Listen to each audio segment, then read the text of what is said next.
live on the air. Please state your appellation at Northwest Mexum. This is Ayan from Ohio, Toledo Territory. It's Islam. Islam. It's great to hear you. I've been listening now, I think, from the beginning of the program, and so many things have transpired since I called till it's hard to keep up with what I wanted to say. I'll start from the beginning. Mother Anna E and I have spoken on several occasions, as have the rest of you, and they've always been enlightening. They've always helped me to grow and to be better at what I'm doing. But here in the Toledo territory, we are becoming a real force, a real place to be and to grow and to learn. I'll start with this. I got a buddy that's an attorney around here in town, and he practices in the federal court as well as the other smaller courts around here. And he's a European. And I had a case that he happened to get his hands on because he was curious about who I was. And after it went so long, he couldn't help himself. He asked me about it. And I started explaining to him who I was and what I was. And it kind of threw him for a loop. So I directed him. In fact, I sent him a certified copy of the treaty from the Library of Congress. And he read it. And about an hour later, he called me back, and he said, yeah, I see this where the United States gave this treaty to, I said, no, go back and read it again. So about 2 hours later, he called me back and said, wait a minute. It sounds like no. So what you're trying to say is that this treaty was, I said, no, I'm not saying anything. You go back and read it again. So a couple hours later, he called me back and said, wait a minute. This treaty authorized United States of America. I said, now you're getting closer. Mm-hmm. Yeah. Sir. Yes. And so for the last maybe 4 months, he's been spending more time on the phone with me, talking to me about this treaty and who I am, than he's been defending his clients. And it kind of started, he's from Connecticut, and he wanted to know, there was a statue dedicated to some people that saved the people of Connecticut when they first got here because they were starving. And he said the people disappeared. I said, yeah, those people were me. That's right. Yeah. Those people were me. And that statue is dedicated to me and my people and what we did for you. And so his mind is starting to open up to this. In the meantime, I get this traffic business. They gave me this ticket. And I go to this judge, and this judge says, I don't want to hear anything about this Morris crap because it's crap. Okay? So he gave me another date, and I went back to court. So the next time I go to court, I said, let me say something to you. The last time I was here, you said to me that my Moorish nationality was crap. And I tell you something, I haven't been able to sleep ever since you said that. I've been so disturbed and so upset about it. So I want you to know that you called my mother, my grandmother, and my great-grandmother, and all of the men in that lineage, you called them crap. He said, sir, I want to apologize to you. Right. And I said, I accept your apology. Let's move on. Word. And he dismissed it all, and I went home. Wow. Now, let's move forward. The judge happens to be a drummer, and I'm a pretty, humbly say, I'm a pretty big deal as a musician in this area. And so the legal community had a big benefit that they throw every year. And so all the people that work for the courts and the attorneys that play instruments, they all put on this big concert. And so this attorney buddy of mine invited me. So I went. And I'm sitting there. And as I'm sitting there, these attorneys that know me from playing in different arenas here in this area will come up and talk to me. So my buddy the attorney brings this judge over to me.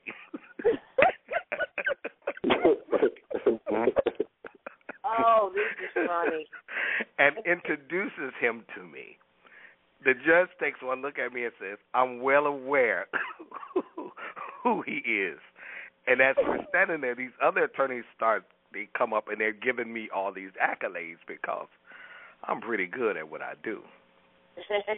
So now this judge is saying, not only can this guy beat me in court, he's a better musician than I am.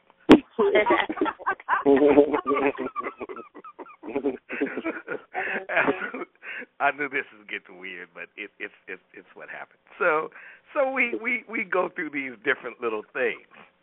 In the meantime, in the midst of all this, another European buddy of mine invites me to dinner, and I've been pushing him off for months and months and months. So finally, I decide it's getting embarrassing. I'll go. And I went to dinner with him, and he's one of these tea party guys. Oh. And as we're sitting there talking, the conversation turned to some way, I don't know even how I said it, but I said the N-word. And I said how people use the N-word. He said, well, why don't people just use nigger? I said, well, I don't really use that word because most people don't know what nigger is, and so I don't want to confuse people. He said, well, they niggers. Just admit it and just get over it. I said, well, I don't really use the word like that. So he says, listen, they black, they niggers. They just need to get over it. So I said, I'm getting some feedback. Oh, it just went away. Yeah, and so, and I'm going along with this until he said, listen, you black, you a nigger, get over it. Now it's very personal. I said, now let me explain something to you. See, most people don't know what nigger is.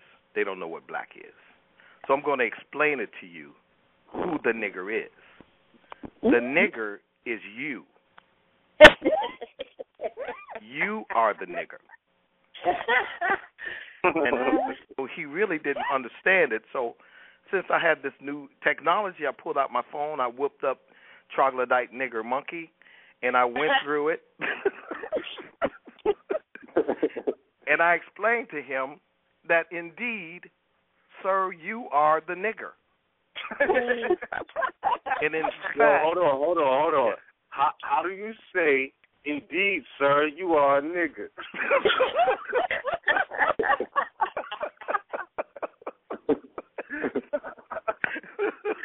Yeah, that makes a good day.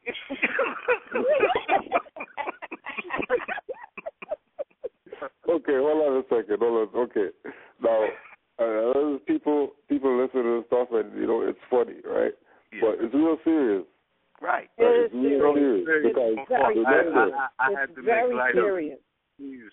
Yeah, because remember that they're not trying to put him on a tree, lynch him or nothing for this truth that he knows.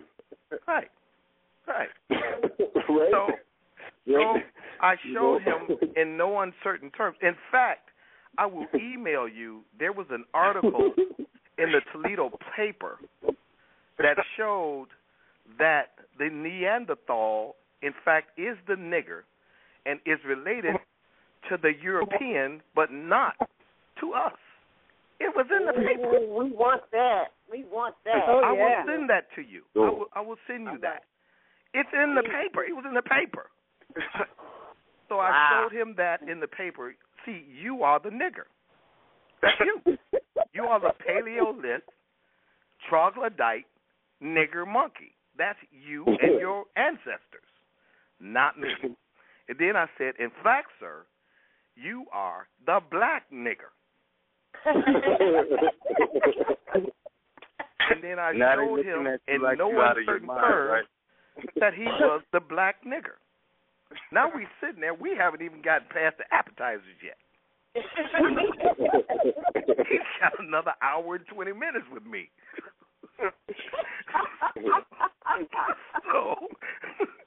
So we're in a Mexican restaurant, and he's been talking kind of condescending to the guy that owns the restaurant.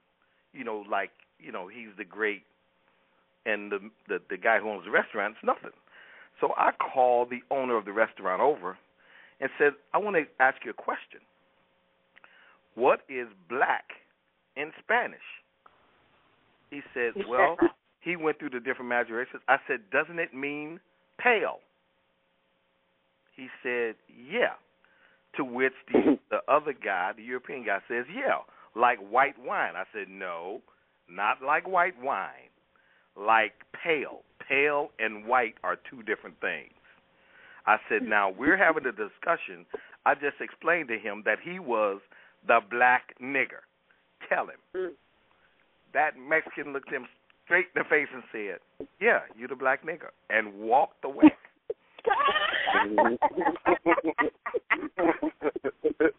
I said, now, your wife, you brought her here from where do they get those mail order women from?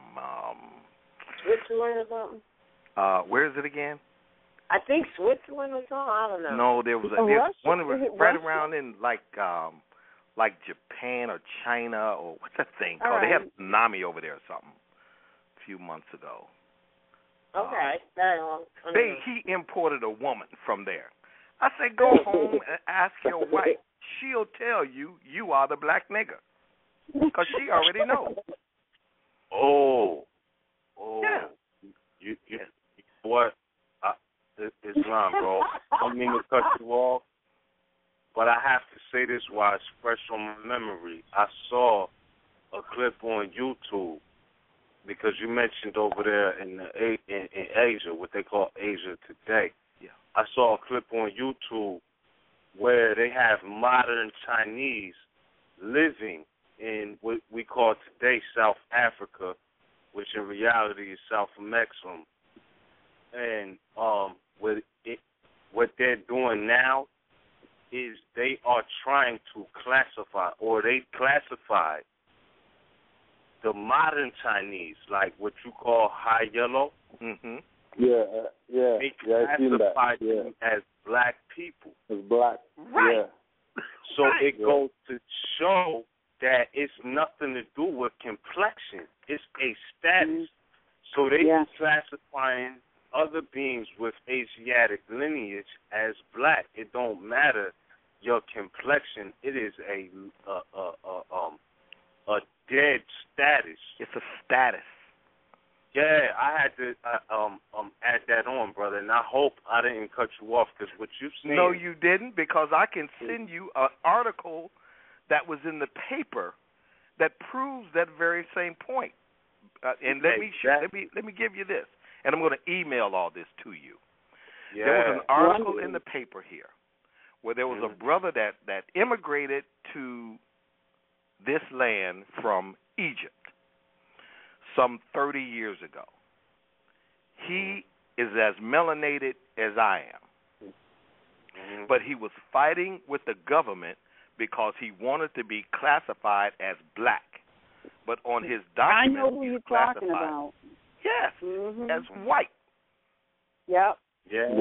Right. He's classified as white. That's that Egyptian guy. Absolutely. Yeah. Absolutely. And I use that article to show people that you're being played. You're just silly. You don't know any better. So back to my nigger friend. So after I explained to him that he was a black nigger, we couldn't eat. We just kind of sat there, and he sat there in silence, and I couldn't let it go. So I gave him the history of his people and where they're from and the whole bit. he's since called me, and we don't talk about that anymore. But every now and then I'll go, "How you doing, nigga?" He's better.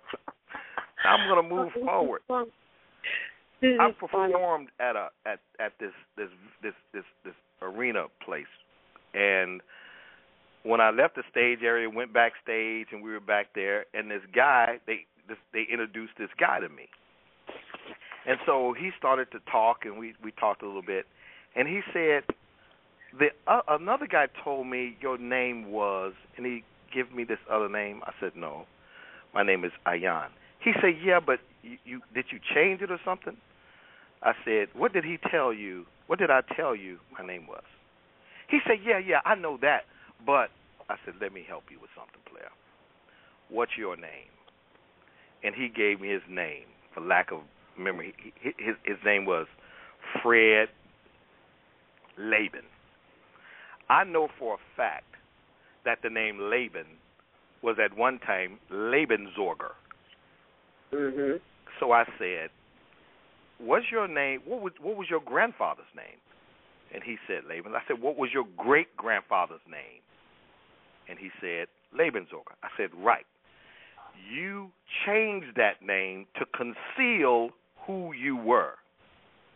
I corrected my name to reveal who I am. Who I am. Now, do you have a problem with that? Ooh. I said, no, sir. Ooh. I said, now, leave the room. We gonna have to have you come back on the show and tell us some more happenings that's been going on with you. So look, it's 21. It's 21 after. I got 2 more calls, and we got like 5 minutes left to the show. So, but I thank you so much for calling in and sharing this information to us, and I will be getting in contact with you because you got some jewels you need to impart.